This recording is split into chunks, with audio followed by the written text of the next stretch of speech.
Okay guys, this is not a glamorous video by any means, but I wanted to give you a little bit of cooking education and diet education since we're all in this like global lockdown together. And a few days ago, I was able to get this beautiful lamb roast. It doesn't matter whether it's lamb or beef or whatever you want, but you have this big, thick, nice piece of meat with fat on the outside. And so what I plan on doing with this is searing it in my cast iron skillet first. I'm not gonna season it first because the seasoning will actually just burn under the super high heat. And so I've got coconut oil in here because I can't get my hands on any butter right now. And I can get coconut oil by the truckload at Costco or wherever. It seems like nobody actually wants coconut oil. Go figure. Coconut oil has a lot of MCTs and that stuff that's really great for your brain in it. So I'm just gonna take this nice roast, I'm gonna take the fat side down and I'm just gonna plop it right in the middle of my pan like that. And that's the sound that you wanna hear. I'm gonna wash my hands real fast.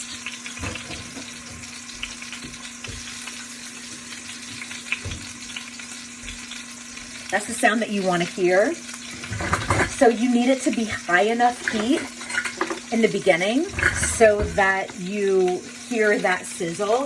If you don't hear the sizzle, it's not hot enough and you're not gonna get a crispy outside or a nice brown outside the way you want. So what I also have is 1 red bell pepper, which are pretty easy to get right now. Onions, very easy to get right now, and I'm gonna cut it up roughly. And what I mean by rough is I'm gonna just take my knife and I'm going to, they've already been washed and all of that, cut these big rough chunks like this, and at the end just kind of falls off. I want that. I want to eat as much of it as I can. Gosh, I feel like I'm in the Depression era or something. Don't waste any food. And I don't need any of the seeds, but I'm going to cut these nice big this nice big bell pepper into these big chunks so that when I saute them, I'm going to have a little bit of this, like the plan is to have a red bell pepper and a red onion kind of sauteed salad that I'm going to put my lamb on top of. And I went ahead and I bought tzatziki at the store because nobody was going after prepared dips or anything like that. I mean, literally all the canned foods were gone. The canned soups were gone. All the pastas were gone. All the oils were gone except for coconut oil. You guessed it. The healthiest of all the oils. And avocado oil is great for you, but this one is right up there. And so I'm going to cut this really, really roughly. I've got my heat on 8. It's like pretty high. And I just want to get a nice sear on that. I also already preheated my oven, or I turned it on to preheat when I put this in, because I want to make sure that I finish it off and I cook it all the way through in the oven, because I would burn the outside if I tried to cook it all the way through here in the pan. Does that make sense?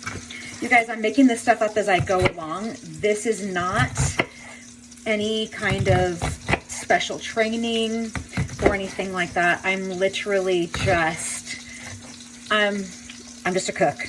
I'm just a woman who can cook, who paid attention to her parents while they were cooking and have just kind of expanded from there.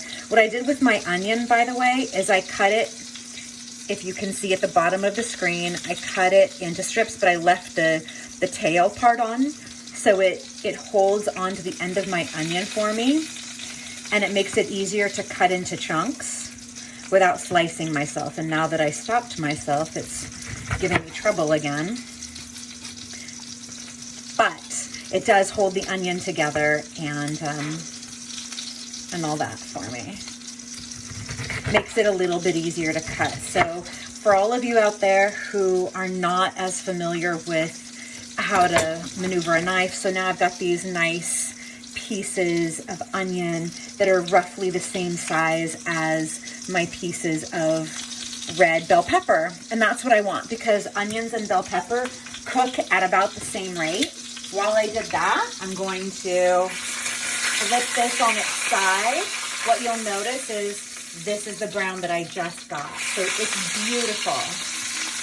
Please excuse my appearance. This is dirty mommy who hasn't showered all day, and I realized that it was almost 6 o'clock my time, and I have myself to feed and my son to feed, and his dinner is easy. It's been prepared for weeks, but mine needs a little bit of prep, so I'm taking the time to prep my dinner because while it's in the oven, I'm going to feed him. And so I'm going to brown it on all 4 sides, and then I'm going to take my onion and bell pepper, and I'm going to toss it in the olive oil, and I'm going to put the whole thing in the oven.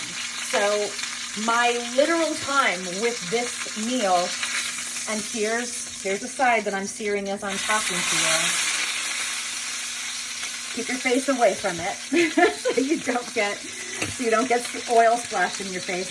But my time in prepping and cooking and everything is literally going to be my time, probably 10 minutes total. The entire time of this video, and we're only 6 minutes in. Probably a couple more minutes. When it comes out, and that means my oven is set. I set it at 325. I figure that piece of meat I'll put in, I'll cook it. I haven't ever cooked my those kinds of veggies with the meat at the same time. Probably cook it for about 30 to 40 minutes, and I'll see how it goes. I like my lamb a little bit rare. I don't like it still looking at me, but I definitely don't want it completely cooked all the way through. So I figured that thickness, 40 minutes, will be enough time to feed my son and still come back to a dinner that's pretty much made for me. And all I want to do is get it brown on the outside. I'm not looking to try to cook it. The brownness will hold the moisture in. That's why you want to do that. Because why wouldn't I just shove it in the oven all the way it comes out of the package? That's why. So when it's all done and it's rested, then I'm going to cut all of the netting off, and then I'll season it. Some people may disagree with me on that, and that's totally fine. I can honestly tell you, I have never done this before, so I don't actually know what things I'm messing up on right now because I'm not formally trained and I don't own a restaurant and I don't actually know what I'm doing, except I've got a little bit of experience doing some stuff in the kitchen, and my recipes have pleased quite a few people. So maybe I'll get lucky tonight. I will tell you this though. So my brother-in-law was a chef, classically trained chef under Thomas Keller. And my dad, who's always cooked for everybody in the family, all the family gatherings. When I told him what I was planning to do one Christmas while I was pregnant, I was going to cook, I was going to do this for beef tenderloin. I was going to brown the beef tenderloin, and I was going to cook it with some quartered up roasted red potatoes, and I was going to roast them and cook all of it together. And he said, you can't do that. The meat will take too long. The potatoes will take too little. It'll just be awful. And I'm telling you, I was right on the money. And I've done that meal every single Christmas for the last 10 years because it comes out perfect. When I put them in all at the same time, the meat comes out well done on the end, rare in the middle, because I buy the right cut and I do it the right way. And the potatoes come out absolutely perfect. A little bit of crispy on the outside, nice and soft on the inside. So just because somebody tells you that you can't do it a certain way, I don't listen, and I like to make my own mistakes. And so sometimes they really work out for me. So that is all brown now. Oh, now brown cow. And I'm going to turn my heat off. I'm going to put this in. I'm going to pray that I'm right, or it's going to come out really ugly. Who knows? Put all of those onions and those red bell peppers together. I'm going to flip this so that you can see it.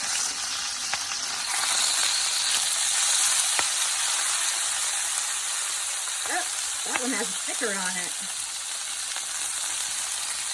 Too bad I didn't notice. And so that's what it's gonna look like going in.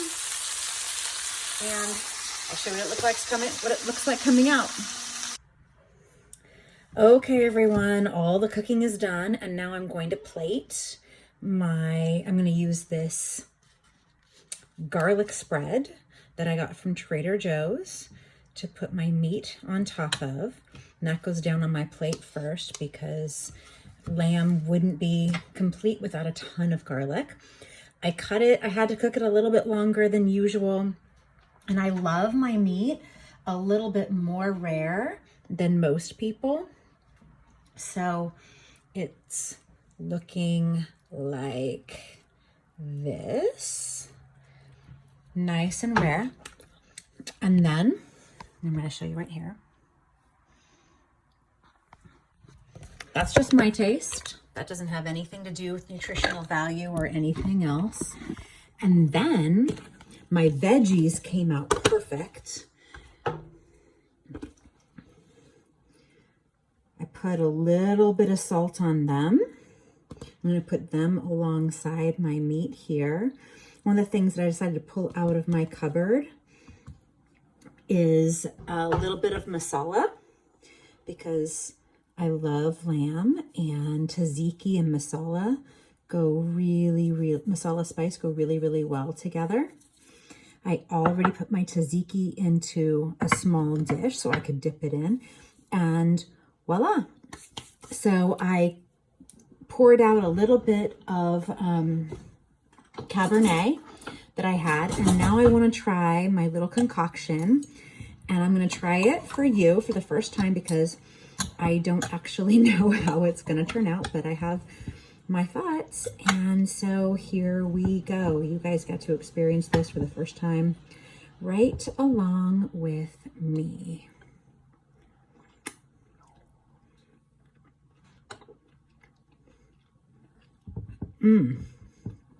Oh my. And with the cab that I got from Gary V. That was something that he had on his wine text. Okay. It's a simple roast. It was stuff that people weren't buying at the store, and some vegetables. And that was it. A little bit of seasoning, and oh my God, it was amazing. All right. Cheers, y'all.